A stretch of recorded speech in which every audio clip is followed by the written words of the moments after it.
Hi guys, and welcome to a beginner's guide to modding Skyrim part 9. Now in the last video I was covering mods that made Skyrim feel a little more immersive. It gave you a feeling that the world was cold, that it could be wet, and it did this by adding a lot of little visual effects. But it also changed the way NPCs reacted to the weather. So when it was cold, they acted as if it was cold, and if it was wet, they acted as if it was wet. But of course, the problem now is that whilst everybody else in Skyrim acts as if the weather is important, the player still doesn't have to. And that is what this video is about, making Skyrim feel like the harsh land it should be. Making a fur cloak almost as essential as your sword, and making a warm campfire a welcome sight. The mod I'm going to show you is called Frostfall. Now you have probably noticed several times I have had little messages telling me I was getting chilly, or you'll have seen a bar appear in the top right corner that seems to indicate something. Well, that bar in the top right corner indicates how warm or cold I am, and it appears when I go to the next stage of cold.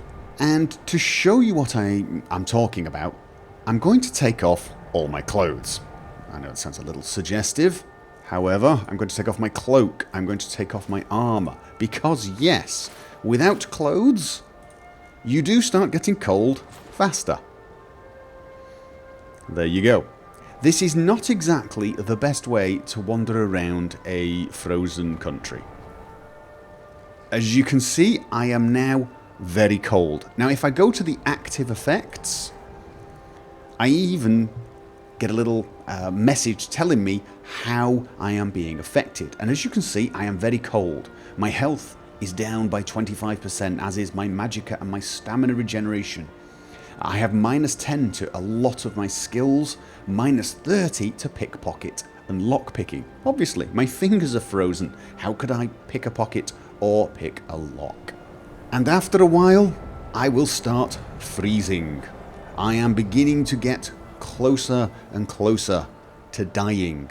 Yes, you can actually freeze to death. Perfectly reasonable. I'm probably in, I don't know, -25, -30 degree area, and I'm naked.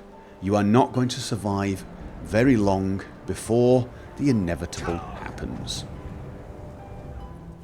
Okay, so back inside in front of a nice roaring fire. Keeping myself nice and warm whilst I chat a little. Now, Frostfall gives you a lot of feedback as to how cold you are and how wet you are. I will talk about being wet in a while. However, you can actually choose how you get informed about your state. You can set up a hotkey that will give you a message that when you press it will tell you how warm you are, how wet you are, and what the weather is like. The weather indoors obviously is inapplicable, so you will get told that. But you can also go along to the mod configuration, and it has a lot of options. I will show you some of them later, but you can actually set the meters general from contextual to always on. There are these meters that generally only appear when they need to. So if you start warming up, they will appear. As you can see, they're now showing. Now, the meter on the right is how warm I am, and that is, as you can see, I am very warm. If I become cold, that meter goes down and then it refills up with blue. And obviously once it's completely blue, I will die. The one on the left is how wet I am. But there is also a third meter, and that is a meter that tells you how warm or cold it is wherever you are. So let me just go outside and you will see what I mean. There you go, right in the center. That meter is telling me it is damned cold here. It is deep blue, so it is damned cold. Or somewhere where it's mild and slightly warm, you get a nice little yellow bar. Now don't worry, you don't actually have to have those meters up all the time. In fact, I don't recommend it. It's a little immersion breaking. As you will see, when the conditions change, I will get the meter automatically. It may take a second. There you go. It appears automatically. And the same is true for my state of wetness and coldness. As I transition from warm to comfortable, from comfortable to chilly, I will see that appear as a bar. And in actual fact, you don't even need the meters or the messages to know that you're getting cold. The mod adds a lot of little nice immersive touches that let you know. For example, the edge of your vision begins to get a little blurred. And if you get cold enough, your character begins to sound cold. He begins to sound like he's shivering. You'll hear it in his breathing. So don't worry, you are not going to succumb to the cold without realizing it. You are going to know that you are freezing to death, even without the messages, even without the bars. Now, of course, the important thing is, how do you combat this cold? Well, the mod is very clever in the way it handles this. The area might be cold, but it recognizes when you are close to a fire. And if you are near to a fire in a very, very cold area, it will slow down the rate at which you get cold. But it may not warm you up completely. It depends on the clothing and the shelter. For example, where I am now, I am not getting much colder, but I am not warming up. It is still too cold. However, if I wander into this tent here, which is being warmed by that fire, because the fire is close enough, I will begin to warm up. The mod adds a system known as wear, W-E-A-R. I can't remember what it stands for actually, but it basically makes you resistant to cold depending on what you are wearing. So for example, light armor like elven armor and so on, it's not that good a protection. It's a slight protection and it's better than naked. The same is true of things like steel armor and that type of thing. Fur armor is much better protection. In fact, it's probably almost the best protection. Although I do believe the armor I'm wearing right now, the Skyrim armor, is the best. I wouldn't say that for sure, but I have noticed my character not getting colder in this armor. And that would make sense, as this armor is naturally frost resistant, therefore why not cold resistant? It gives a great bonus to wearing of things like fur hoods and fur cloaks. Fur cloaks really do help keep you warm, for obvious reasons. And so whilst you may not need your fur cloak and your fur hood if you're wandering around Whiterun, in fact you won't, it's not cold there, it's best to carry one in your backpack so that when you get to places like Dawnstar, you can put them on and, you know, survive just a little bit longer. Now when night falls, it will begin to get even colder. And it's probably a good idea to start looking for a place to build a camp.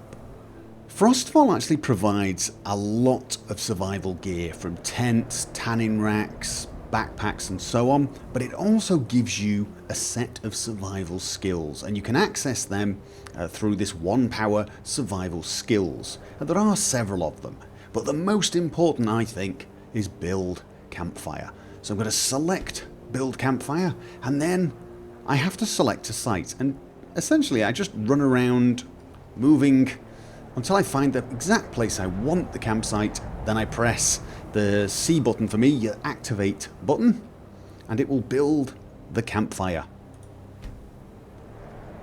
And then I activate it, and if I have firewood, I can place firewood and light it. If I do not have firewood, I'm in trouble. Luckily, I've got some on my horse. So now I can activate add firewood, and it will light up. And I have a nice fire to start my camp. But, as I've already mentioned, sometimes a fire is not enough by itself, and as the snow begins to move in, I'm going to need a tent. I actually have quite a few tents. I have a large fur tent, a large leather tent, a small fur tent, and a small leather tent. Now the fur tents are probably the best tents for resisting the cold. Leather tents are better when resisting the rain. We will cover the wet and the water later. Now, all I do is drop this tent, and it gives me the option, do I want to drop it or do I want to pitch the tent? So I'm going to just select pitch. Now, I can now move around and pitch my tent where I like. If the tent is blue, it is not being heated by any fires. If the tent is yellow, it is warm. That means if I sleep in that tent, it will be getting the effect, the heat effect from this campfire. So there is good. I'm going to pitch it right there. And you will see the tent slowly get built. And if I now go in the tent, I will now be getting warmed up by that fire. However, that is not all. The tent gives me a lot of other options. For example, I can sleep, of course. I can use a lantern, which will turn the lantern on in the tent. Or I can sit. If I don't want to actually lie and sleep, if I'm just trying to warm up, I can sit in my tent. And so on. So here we have my fully built camp, and just in time because a blizzard hit, so it's getting very cold indeed. I have 4 tents, the large fur one, the small fur one, the large leather and the small leather. So I am prepared for either wet or cold weather, although at the moment cold seems to be it. I have a tanning rack. I built a tanning rack, so if I kill some animals, I can use their materials to build new cloaks or new tents and so on. I am completely self-sufficient. I even have a cooking pot placed over my fire, and that is very useful if I need to make breakfast. And apparently one of the horses has grown a brain and decided it was time to go and hide in a tent. Okay, smart horse. I bet it's not mine. But what happens if you don't have enough firewood to fill your fire, to light it, and you don't find any wood chopping blocks nearby? Don't worry, again, you can use the survival skills power and harvest wood.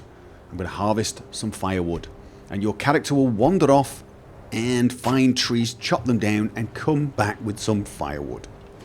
Unfortunately, you will be getting cold the entire time, so you need to do it when you're still able. You need to prepare. See, there you go. I get some firewood. Take all of those. I can now light my fire and hopefully warm up. Although I'll warm up faster if I stand inside here. One important thing to note about the firewood is you need to have a wood chopping axe with you. In fact, do not go anywhere without that axe. With Frostfall installed, that axe is possibly more important than your sword. Now, I mentioned the cooking pot, and it is functional. You can cook lots of different food and some miscellaneous items. However, this brings up another mod I highly recommend using alongside Frostfall, and that is the Realistic Needs and Diseases mod. This is a mod that adds the concept of thirst, hunger, and being tired, as well as overhauling the diseases. My character has not slept, eaten, or drunk anything for 24 hours, and if I go along to my active effects, you can see he is hungry, and that is causing his health and stamina regeneration to be reduced. He is also thirsty, which has the same effect. I believe he should also be slightly tired, which means I could do with a bit of a sleep. Now, it's easily fixed. I just go along to my food and I eat various items of food, and it will tell me when I am full. I can also drink water. I could have a bit more water. My thirst has been quenched. I'm going to eat my venison. I am now full. So I've eaten, I've drunk. So all I really need now... Oh, apparently I'm throwing bread in the fire. Interesting. All I need now is a bit of a sleep. Excuse me, it's a little easier to use first person inside the tent. So all I need to do now is lie down and sleep a while in my nice, warm, tent. And I wake up the next morning to find the storm has subsided. I'm warm, comfortable, well fed, well rested, perhaps have a little breakfast, and then continue on with my journey. One thing I will mention right about now is the disease part of the Realistic Needs and Diseases mod. You can read all about it on the mod page, but it does add different stages to the diseases and make them more interesting. However, you can also catch disease by drinking from streams and eating raw meat. So it's best to boil the water or cook the meat before eating it. However, you may have noticed I ate raw venison without thinking twice. My character's a werewolf, and as such, he can eat raw meat and drink from streams without getting diseases because he is in fact immune to diseases. If you are not immune, I would suggest cooking the water and definitely cooking the meat. Now, I did mention getting wet was also an issue, and that is very true. You will get wet in a variety of ways, although the two main ones are either standing out in the rain or falling into water, or deliberately swimming in water, obviously. And once again, you will get notified as you progress to different levels of wetness. There you go. I am now damp. But what does being wet do? What effect does it have on you? Well, in itself, not much. You can be as wet as you like, and that will not affect you. However, it will make you get colder faster. So if you are wet in an area that is cold, you are going to feel it, and you are going to feel it quickly. Now, there are things you can do to avoid being wet. You can dress appropriately. I am not dressed appropriately at the moment. Fur is not the way to go. In fact, fur will make it so that it takes longer to get dry once you find somewhere warm to dry off. You should try and use leather cloaks, leather hoods, and so on. As I've already mentioned, if you're setting up camp, choose the leather tent if rain is the issue. If it's not cold but it's in fact wet, choose the leather tent. It is better at resisting the rain.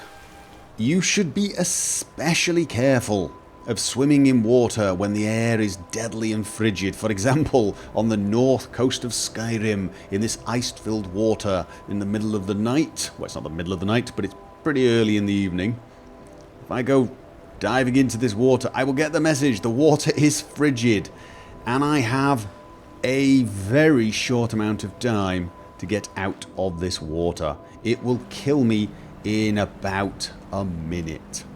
The water will actually sap your stamina away. Your limbs will begin to feel numb, and you will start freezing. And after only a very short time, you will begin to fade into unconsciousness and finally death. Now, occasionally, of course, you have to go into that water for some quest or something you wish to loot, but take some precautions. There is in fact a potion you can make that will allow you to survive up to about 3 minutes in frigid water, but if you are going to do it, before you jump in, just build a tent and a campfire before you do, so that when you get out, you can take your wet furs off, get in there, dry off, and warm up. Frostfall is actually one of the most customizable mods you will ever find as well. So, if what I've shown you so far seems a little too hardcore for you, but you'd like to try some of the features, you can actually enable and disable most things. There are some presets. You can select hardcore, or you can have classic, or even light. Light is probably going to make life interesting, but not make it deadly. So, for example, you can see that high exposure is not deadly, and the same is true of the frigid water. The wear system's not applicable, and the exposure rate has been reduced. But again, you can actually tweak these to your heart's content. You can customize the interface, for example, how the bars look, when they appear, that type of thing. You can have messages instead of bars, or bars instead of messages. Completely up to you how you are informed as to how cold you are. And it probably has one of the best in-game guides I've ever seen for a mod. You can go along to all of these different subjects, click on them, and get a brief description of what it is.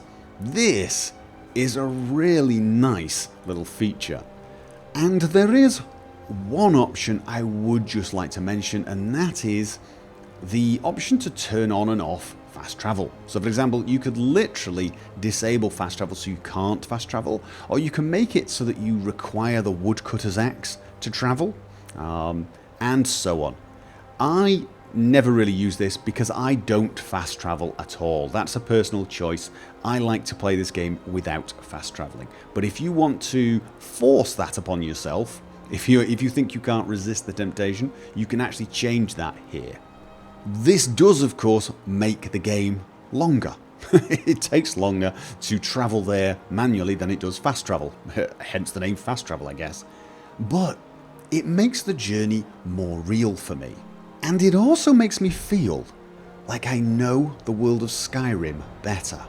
I've experienced the roads, I've travelled its back ways, I know the shortcuts and so on. And Frostfall gives me a whole new appreciation for the journey itself. So whenever I'm going somewhere, so for example if I was going from Dawnstar to, let's say, over here, Cracked Tusk Keep, I consider the journey. I think about, well, there could be bandits this way, but this way's very cold and I don't have good camping gear, for example. But it also makes me think, well, I'm probably not going to get there before night falls, so perhaps I'll go via Whiterun and have a night's sleep in the inn. You start planning like that. And some people might think that makes the game boring, but in fact it's the opposite for me. It makes it much more real and much more interesting. I think back to all the fantasy books I've read or the movies I've seen, and they're not a collection of fights and quests. Yes, there are fights, and yes, there obviously are quests, but it's a journey. And for me, some of the more memorable moments were when the characters of these books were around a campfire telling stories, swapping jokes, and that kind of thing. And as bizarre as it might seem, mods like Frostfall, Realistic Needs and Diseases, and the, refraining from fast travelling really do make me feel like I'm in that kind of story, where I'm part of something a little bit more real. And I end up having a whole new appreciation, not just for the quests I'm doing, not just for the rewards I get, but for the story, for the journey, for the land of Skyrim itself. For me, Skyrim with these mods is kind of like Lord of the Rings, the director's extended cut. It takes a little longer, but it delivers a far better story, and it is well worth the time spent. Now, if you have got this far in this somewhat long video, you are either a glutton for punishment, or you are interested in installing Frostfall and Realistic Needs and Diseases and making your game seriously hardcore and far more immersive. So, let's get started with that. The first thing you're going to need to do is, of course, download the files. You should, as always, read all the documentation, but Frostfall is an incredibly large mod and has a very large set of documentation. However, you find that documentation by going to another site, and as you can see, it has a huge wiki. It's kind of worth looking at in some ways, but at the same time, honestly, this mod is very instinctive, and the instructions you get in game make it very easy to just pick it up as you go along, because in fact that is what I did. I tried to do that, and I did it deliberately to see if it was possible. I don't normally recommend doing that. However, in this case, the mod author really has done an exceptionally good job of making it pretty easy to figure out, which is amazing considering the number of features. However, he has also done an exceptionally good job at documenting everything. So if you really do want to know every detail, you can find it. including instructions on how to install. Now, this mod does not require SKSE or MCM to function. However, it is recommended if you want all of the features and, of course, that user-friendly menu. I cannot imagine not wanting the MCM system. I really cannot. But SKSE is so essential anyway. You should have that installed for so many other mods. So I really don't think that's going to be a problem. I am not going to confuse things by talking about the optional files, so I'm just going to download the main file for Frostfall. Download with Manager on that. Now, realistic needs and diseases I did not cover in any detail really in this video. This video was devoted to Frostfall, but I would recommend you install realistic needs and diseases anyway. Go along to the page and read up all of the details. It will tell you everything you need to know, especially about the diseases, which I didn't even touch upon. However, I do recommend using this mod alongside Frostfall. It does add that little extra something that, when you stop for the night, when you stop to warm up, you might as well sleep and eat at the same time. It's just completely natural, of course, and you sort of meet the needs of both mods at the same time. It really works. So I do recommend this. Again, SKSE and MCM are recommended, but not required. But again, I still say SKSE is essential, and MCM, I don't see why you would not install it. Even if you don't like Sky UI, you can, of course, have MCM without Sky UI. I did create a video devoted to that. Search for it on my channel if you are interested. Again, go to the file section and download with Manager on the main file. If you've been following the series and you have not installed any other mods, you won't need any of the patches. And once those files have downloaded, just select them in the mod tab and activate. As simple as that for Frostfall. Realistic needs and diseases next. There we are, and activate. Now this has a menu, and it's going to ask you basically which other mods you want compatibility for. I think most of you are going to have Dawnguard, Hearthfires, and Dragonborn. Now, the water mod you have is pretty important. I am still using Pure Waters version 4.4 with Dawnguard and Dragonborn. So I am going to add compatibility for that. Obviously, if you're using water, select that. I am using the unofficial Skyrim patch. So I'm going to install that. Drinking Fountains of Skyrim I am not using, and obviously not using water. So there you go. Those are the ones I need. And then hit finish. And it's installed. And the plugins are all there at the bottom of my load order right now. Now, if you followed my advice from the last video, you have watched my video on load order and boss, and so you are an expert on why load order is important. But I am going to fix my load order using boss to start with. And once it is done, I am going to quickly double check it and move a few files around for my own personal needs. Okay, so here is my load order. Frostfall has been placed fairly high up actually, right below the unofficial patches. And realistic needs and diseases is more down towards the bottom, and I have no reason to move it. However, whenever I use boss, I always have to move at least one file up. For reasons I will not go into in this video because they're not really important. However, again, you should know your own load order and know any little things that you need to change that boss may not have got correct. And that is it. Those mods are now successfully installed. Once in game, you are going to have to activate these mods. So go along to the mod configuration, go to realistic needs, basic needs, and start RN and D. This will start the mod running. Obviously, you can, if you decide to uninstall, if you decide to terminate this mod later on, you can go back to the same place and stop it, and it will terminate all the scripts. So now, realistic needs and diseases is running. I have all the extra abilities and all the new requirements. I'm going to do the same for Frostfall. Now, because I've been running Frostfall for a while, I don't believe I need to activate it again. No, I don't. But if you come here, check this and it's disabled, just click it to enable it, and then Frostfall will activate once you leave the menu. And of course, if you decide to terminate Frostfall, it's the same place. Just disable it right there. It's pretty easy. Okay guys, that is almost it for this video. And you have probably noticed that in this video I spent far longer describing the mod than I did telling you how to install it. And that is a sign that, indeed, you guys are no longer beginners. If you've followed this series since the start, you pretty much have 99% of the tools, the knowledge that you need to install just about anything out there. There are some notable exceptions, and I will mention them in the next episode.